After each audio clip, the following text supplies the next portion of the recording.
नमस्कार दोस्तों। आज हम सुनेंगे सफला एकदशी की व्रत कथा।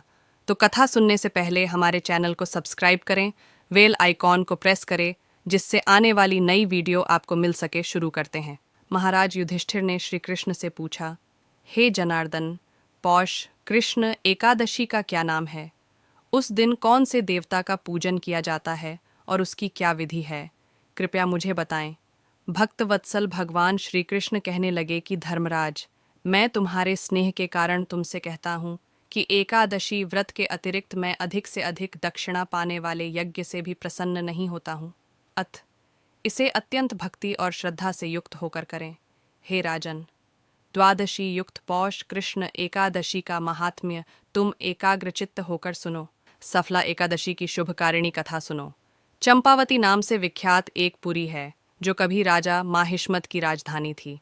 राजर्षि माहिष्मत के 5 पुत्र थे। उनमें जो ज्येष्ठ था वह सदा पाप कर्म में ही लगा रहता था। परस्त्रीगामी और वह बुरे आचरण वाला था। उसने पिता के धन को पाप कर्म में ही खर्च किया।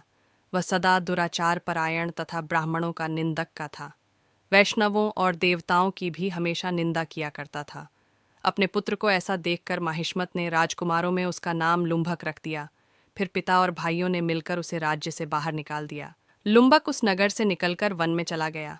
वहीं रहकर उस पापी ने समूचे नगर का धन लूट लिया। एक दिन जब यह चोरी करने के लिए नगर में आया तो रात में पहरा देने वाले सिपाही ने उसे पकड़ लिया। किंतु जब उसने अपने को माहिष्मत का पुत्र बताया तो सिपाहियों ने उसे छोड़ दिया। फिर वह पापी वन में लौट आया और मांस तथा वृक्षों के फल खाकर और निर्वाह करने लगा। उस दुष्ट का विश्राम स्थान पीपल के नीचे था। वहां बहुत वर्षों का पुराना पीपल का वृक्ष था। उस वन में वह वृक्ष एक महान देवता माना जाता था। पाप बुद्धि लुम्भक वहीं निवास करता था। बहुत दिनों के पश्चात एक दिन किसी संचित पुण्य के प्रभाव से उसके द्वारा एकादशी के व्रत का पालन हो गया। पौष मास में कृष्ण पक्ष को दशमी के दिन पापिष्ठ लुम्भक ने वृक्षों के फल खाए और वस्त्रहीन होने के कारण रात भर जाड़े का कष्ट भोगा। उस समय न तो उसे नींद आई और न आराम ही मिला। वह निष्माण सा हो रहा था। सूर्योदय होने पर भी उस पापी को होश नहीं हुआ। सफला एकादशी के दिन भी लुम्भक बेहोश पड़ा रहा।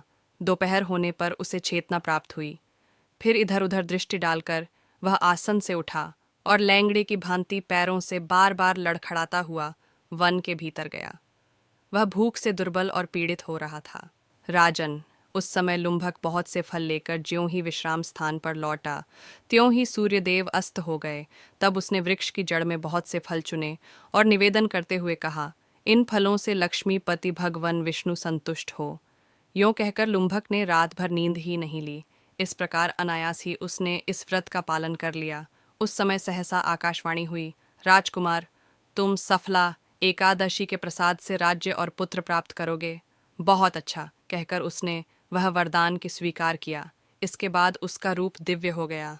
तब से उसकी उत्तम बुद्धि भगवान विष्णु के भजन में लग गई। दिव्य आभूषणों की शोभा से संपन्न होकर उसने अखंड तक राज्य प्राप्त किया और 15 वर्षों तक वह उसका संचालन करता रहा। उस समय भगवान श्री कृष्ण की कृपा से उसके मनोज नामक पुत्र उत्पन्न हुआ। जब वह बड़ा हुआ तब लुम्भक ने तुरंत ही राज्य की ममता छोड़कर उसे पुत्र को सौंप दिया और वह भगवान श्री कृष्ण के समीप चला गया, जहाँ जाकर मनुष्य कभी शोक में नहीं पड़ता। राजन, इस प्रकार जो सफला एकादशी का उत्तम व्रत करता है वह इस लोक में सुख भोग कर मरने के पश्चात मोक्ष को प्राप्त होता है। संसार में वे मनुष्य धन्य हैं जो सफला एकादशी के व्रत में लगे रहते हैं। उन्हीं का जन्म सफल है। महाराज, इसकी महिमा को पढ़ने, सुनने तथा उसके अनुसार आचरण करने से मनुष्य राजसूय यज्ञ का फल पाता है।